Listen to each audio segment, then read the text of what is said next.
are really disappointed.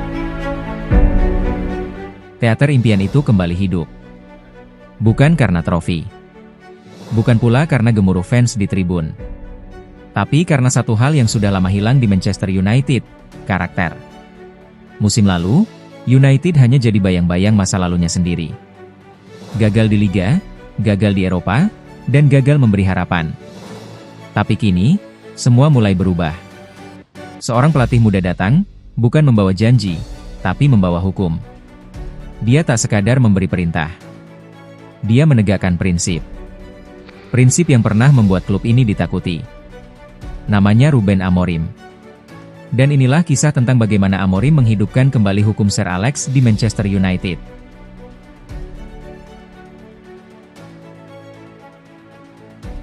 Lahir di Lisbon, Portugal, Ruben Amorim mengawali karirnya sebagai gelandang elegan di Benfica. Tapi bukan sebagai pemain ia mencuri perhatian dunia, melainkan sebagai pelatih. Ia memulai dari bawah. Di Casapia. Lalu ke Braga. Dan di Sporting CP, ia jadi legenda baru. Menjuarai Liga Portugal setelah 19 tahun puasa gelar. Menghidupkan talenta muda. Memimpin dengan otoritas. Filosofinya jelas, disiplin, struktur, dan kolektivitas. Tak butuh waktu lama, namanya melambung. Liverpool sempat tertarik. Chelsea melirik. Tapi United yang dapat.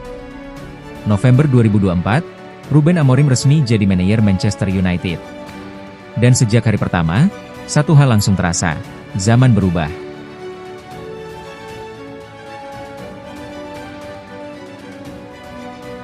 Mari kita jujur. Sebelum Amorim datang, United adalah kapal yang kehilangan nahkoda. Sejak kepergian Sir Alex tahun 2013, klub ini seperti tersesat. Dari Moyes, Van Gaal, Mourinho, Solskjaer, Ralf Rangnick, sampai Ten Hag. Semua datang dengan proyek. Semua gagal. Musim 2024-25 jadi bukti paling pahit. United finish di papan tengah. Gagal total di Eropa.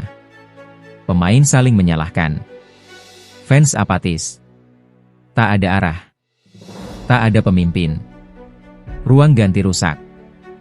Hubungan pemain dan pelatih tegang. Media Inggris pun mulai menyebut United sebagai klub biasa.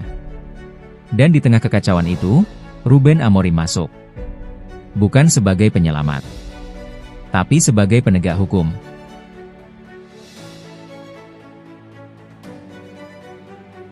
Sir Alex Ferguson punya satu prinsip suci, tak ada pemain yang lebih besar dari klub. Itu bukan sekadar slogan.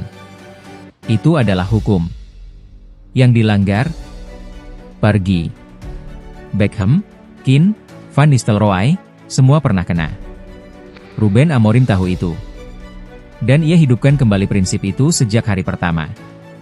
Langkah pertama, menolak proyek dokumenter Amazon. Alasannya? Fokus tim. Tak mau ruang ganti dijadikan tontonan publik. Sebuah keputusan yang langsung bikin heboh. Tapi Amorim tak peduli. Fokus adalah harga mati.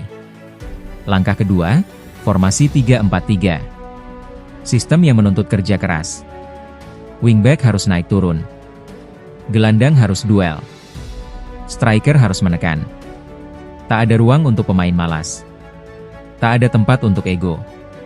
Langkah ketiga, rotasi bintang. Rashford dicadangkan. Sancho dibuang. Anthony tak lagi prioritas. Sebaliknya, pemain muda seperti Leny Yoro, Amad Diallo, dan Aiden Heaven diberi menit bermain. Amorim seperti bilang, kalau tak mau kerja keras, silakan keluar.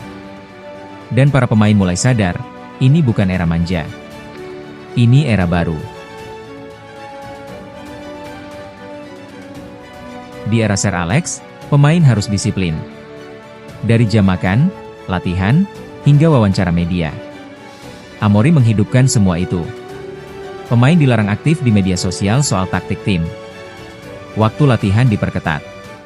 Siapapun yang telat, tak peduli bintang atau pemain cadangan, langsung dicoret dari daftar latihan. Dalam 2 bulan pertama, sudah 4 pemain dikenai denda internal. Amorim tak gentar. Justru ia menantang pemain untuk berani kerja keras. Ia bahkan sempat menyebut, siapa yang ingin jadi legenda, harus siap dengan penderitaan. Mentalitas ini yang membuat fans mulai percaya lagi. Mereka tak butuh menang setiap minggu. Tapi mereka ingin melihat tim bertarung. Dan Amorim memberikannya.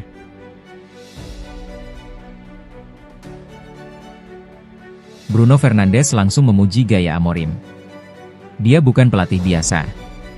Dia tahu kapan bicara, kapan diam, dan kapan menggebrak. Højlund menyebut Amorim sebagai pelatih yang membuatnya ingin berkembang setiap hari. Legenda seperti Gary Neville dan Roy Keane menyebut Amorim sebagai pelatih pertama sejak Sir Alex yang benar-benar berani mengambil risiko. Neville bahkan bilang, kita akhirnya punya pelatih yang tak takut kehilangan popularitas demi kedisiplinan. Sementara itu, Paul Scholes menilai Amorim sedang membangun fondasi untuk masa depan. Ini bukan proyek instan. Tapi dia tahu apa yang dia bangun.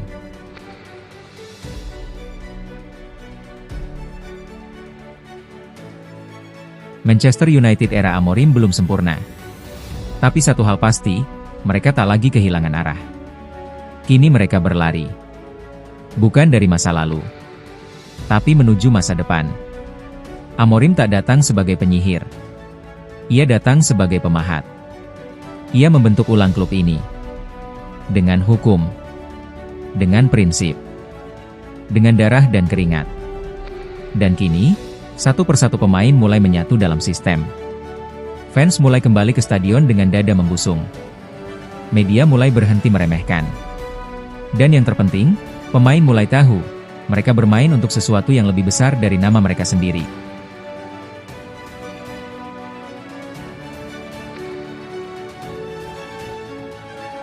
Sir Alex Ferguson tak akan pernah tergantikan. Tapi prinsipnya tak boleh hilang. Ruben Amorim datang bukan untuk menggantikan, tapi untuk melanjutkan. Bukan untuk menciptakan legenda baru, tapi untuk menghidupkan kembali roh klub ini. Old Trafford bukan sekadar stadion. Ia adalah panggung para pejuang. Dan Ruben Amorim? Ia adalah sutradara baru. Yang sedang mengatur naskah kebangkitan. Dan hukum Sir Alex kini hidup kembali.